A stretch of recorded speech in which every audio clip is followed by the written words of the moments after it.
Hey, what's up guys? Thanks for tuning in to this review on the loamwolf.com of the brand new Whyte E-Lyte 150, a Bosch SX powered SL e-bike that I've been loving testing around my local trails in Scotland. Stay tuned to learn a little bit about it and find out how it's been riding in this review on the loamwolf.com. Let's go.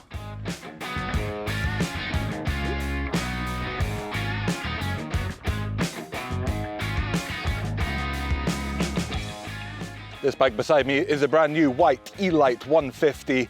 This is the RSX spec, coming in at £7,999, and it is powered by the Bosch SX mid-weight, mid-power kind of motor. Their lightest motor that they make, and one that still delivers the peak 600 watt power that you might be expecting to hear from a full power motor. We're just going to cover the brief details of this bike. If you want to learn more about it, do head to our website in the description below, where you'll learn all the nitty-gritty details. But for now, I'm just going to really gloss over the specs of it and then really focus on talking about the ride impressions, which I reckon is the most important bit.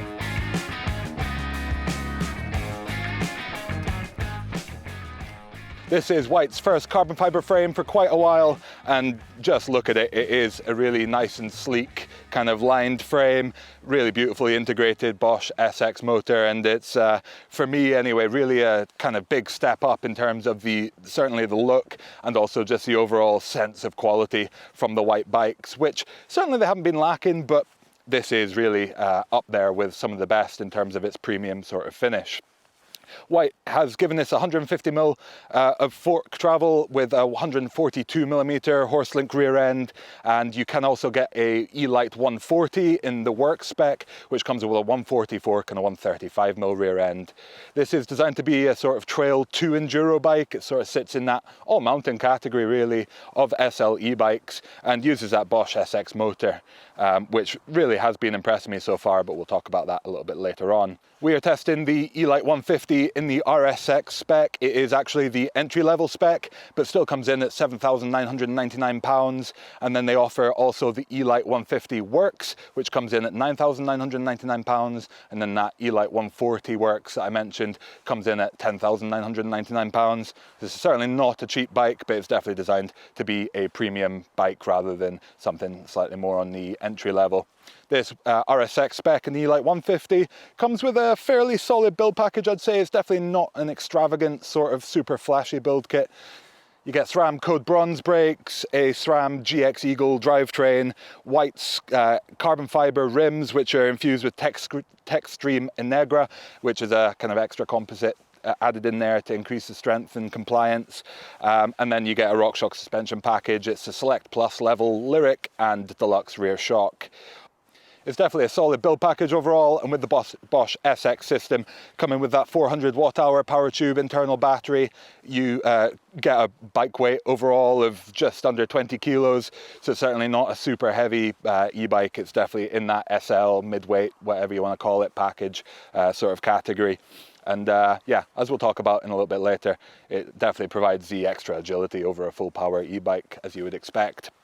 This can then have the 400 watt hour battery boosted by an extra 250 watt hours using the Power More range extender, which you see there fitted onto the down tube in place of a water bottle. But Whyte's also given it provisions to fit a water bottle slightly higher up, with a 400ml water bottle fitting in higher up towards the head tube, which is nice to see. Whyte specs the E-Lyte 150 with a pair of 29-inch wheels as standard, but using the Shape It V2 link down on the lower of the rear shock, the kind of shock extender there, you can swap that out for a 27.5-inch rear wheel model to run it in a mullet configuration, if that's your preference, to obtain that extra little bit of agility and clearance there.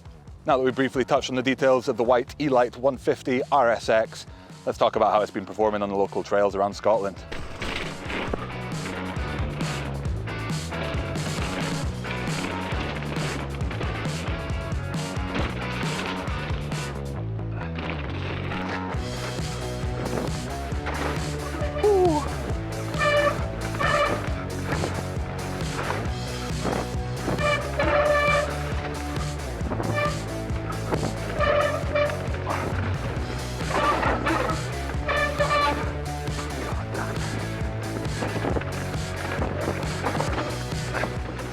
So I was able to log around a month of testing on the Whyte E-Lyte 150, And in that time I've managed to get it onto a wide variety of terrain, wide variety of trails, and really put it to the test across the spectrum of scenarios.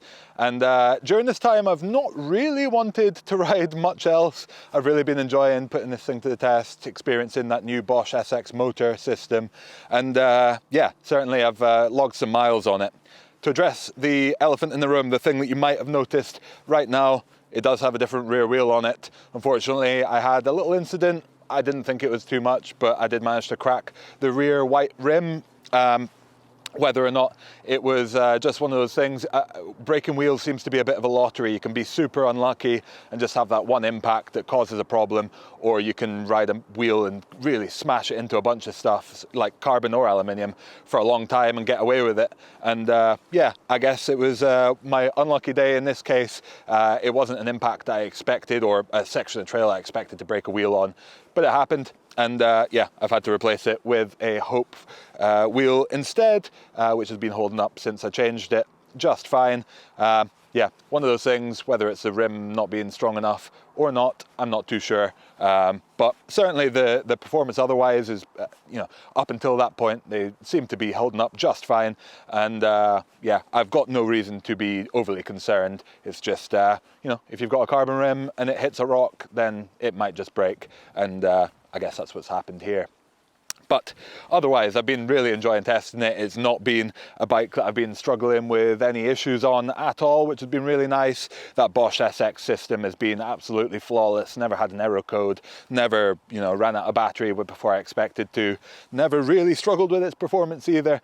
And it's really been a pleasure to use. It's definitely a different feeling motor. The way that it delivers its power, the kind of way that it asks you to pedal like crazy, super high RPM to unlock its full power is definitely a bit different to some of the other motors, especially the full power motors where you can chug along at 60, 80 RPM and get the full power out of them. This is not like that, but if you're prepared to spin your legs, get it into a lower gear than you might be expecting, and yeah, just give it like power and RPM, power and high cadence, then it'll really deliver an impressive amount of power for an SL motor. And go. Yes. Yeah. Sick. The bike is that bit lighter. Almost feels like it's easier. You can influence the weight quicker, hop it around a little bit.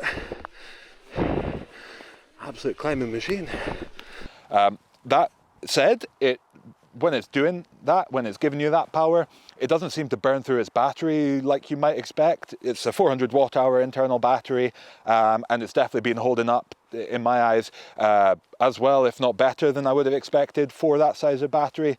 I managed to cover like big rides across every hill you see in the valley here without running out of battery, and then kind of got to the end of it and I've been like, wow, that's quite impressive.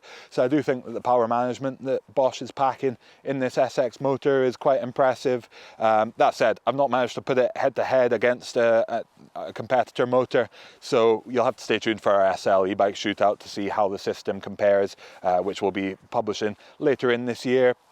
But for now, it's definitely a motor that I've been very impressed with. It also delivers its power really nicely. It seems to really respond to your input. Compared to you know, the higher torque motors, the full power motors, where you can often find the rear wheel slipping out and like, you know, struggling for traction. This feels very responsive to your input power, so you're rarely spinning that back wheel and struggling to lay down the power onto the ground. It's really nicely controlled. And yeah, in my eyes, so far out of the SL motors that I've ridden, this is my favorite, absolutely.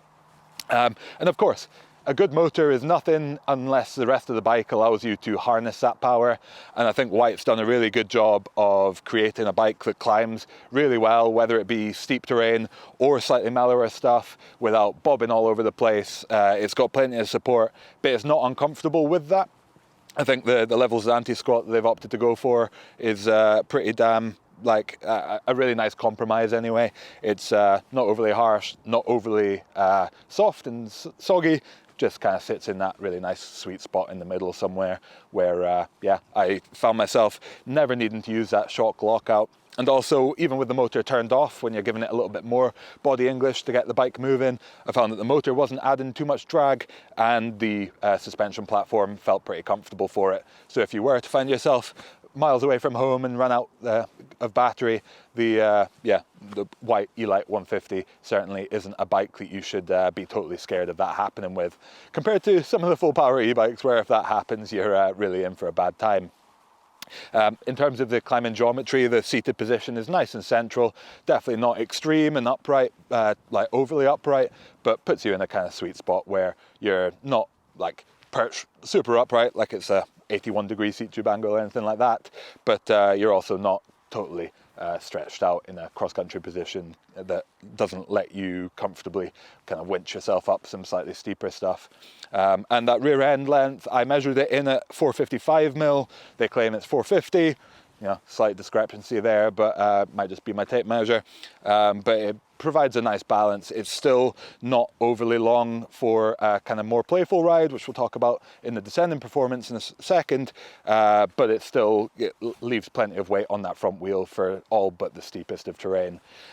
In fact, the only issue that I had with this bike when climbing is that the Bosch SX motor comes with a 36 tooth chainring up front, which for a motor that uses or prefers a higher cadence to unlock its full power seems like a bit of an interesting call, a bit of a stupid call in my eyes, because when you get up to the steepest of terrain, which is where you're really wanting to focus your climbing efforts on an e-bike, if you need to be spinning at 120 RPM to get the full power out of the motor, the 36T chainring just doesn't let you do that easily. So I found myself just slightly disappointed, slightly, just confused by the choice to spec such a big chainring on there, where, how often do you spin out a 36 to, or a 32 to 10 on the back?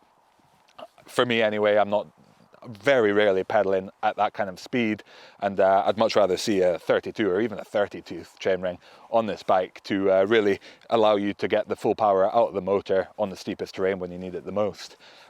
Obviously, it's something that you can probably change out. You'll change the kinematics slightly, which is a bit annoying, but yeah, having such a big chainring up there is just a little bit silly in my eyes. While I may have had some minor concerns about the chainring selection, in terms of the descending, there was really little that I had to complain about at all. This is in the sort of all-mountain segment of bikes where you want it still to be agile enough to make mellower terrain still pleasant to ride, your trail centers, your blue runs in a bike park or whatever, but you still need the capability that if you do get into something a little bit more serious, gnarly, steep, rough, whatever, you still want it to have your back. This is really a nice blend of those two characters, and I was riding, some of the northeast of Scotland, especially some really rough and chunky terrain on the Whyte E-Lyte 150, and didn't really have too much to complain about. It feels nice and stiff and stout, and yeah, capable enough for a 150, 142mm bike to certainly have your back, feel comfortable attacking the terrain. But then you get to some of the mellower terrain and it gives you plenty of feedback from the trail. You can pop and pump and just have a lot of fun, and it hides its weight well. It's not a super light bike, getting up near the 20 kilo mark, but it's certainly, all that weight is concentrated nice and low. The frame is nice and stiff, and really gives you less of that sort of soft and soggy feeling that a lot of the full power e-bikes can give you.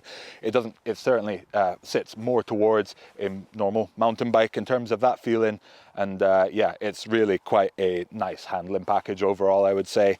There wasn't really anything that I struggled with in terms of that descending performance. You have to be realistic and look at 142mm rear end and not expect it to be like able to charge through the roughest terrain like an enduro bike, but I still think it does pretty well. The only issue I had was there were times where on some of the longer descents I could feel the damping starting to fade away a little bit on that RockShox Deluxe shock. I'd much rather see a piggyback shock fitted to this bike in the 150 guys anyway. Certainly the 140, which is more of a kind of cross-country trail bike style, I understand it, but for me, I'd much rather see a piggyback shock in there just to maintain that damping consistency for the longer rough terrain runs.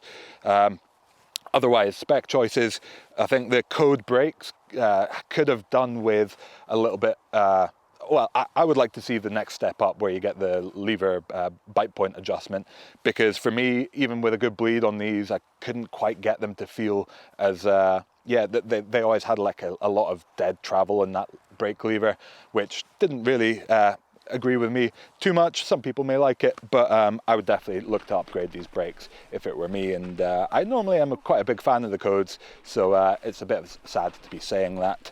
Otherwise, the Lyric has been a solid performer. It's definitely matched the character of this bike, and the rest of the spec is solid and dialed, but for £8,000 maybe isn't quite as premium as I would love to see, but you can always ask for better value.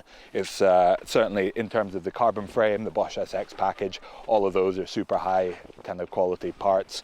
So if you were to buy this, you'd definitely not feel bad about upgrading the parts around them, because they're really up there with the highest of quality in my eyes. And then of course you have that broken rear wheel, which, whether that was a low quality or a not very strong carbon part, or whether it was just unlucky, I'm not 100% sure. It's always worth yeah, kind of taking these sort of breakages with a pinch of salt, because you know, freak accidents can happen. It could have just been that a rock was very unfortunately placed to isolate itself on that rim. It didn't feel like you know, I wasn't charging through a really rough section of trail and absolutely pummeling the back wheel into the ground. So it was, yeah, disappointing, but whether that was a problem of the rim or not, I'm not too sure. And yeah, certainly I wouldn't have too much concern replacing that rear wheel and keeping on charging on this bike. I hope you guys have enjoyed checking out this review on the Whyte E-Lyte 150 RSX. It's definitely a bike that I've really enjoyed testing. I'm definitely sad to be giving it back to Whyte, and it's a really promising step, I think, for Whyte to kind of get back into that premium segment of the market. But for now, if you've enjoyed this video on the new Whyte E-Lyte 150 RSX, give us a like. Is this as big a step up for Whyte as I think it is? Let us know in the comments, and subscribe to the channel so you don't miss out on more awesome content on awesome bikes like this. Thanks for watching, guys. Catch you out on the trails.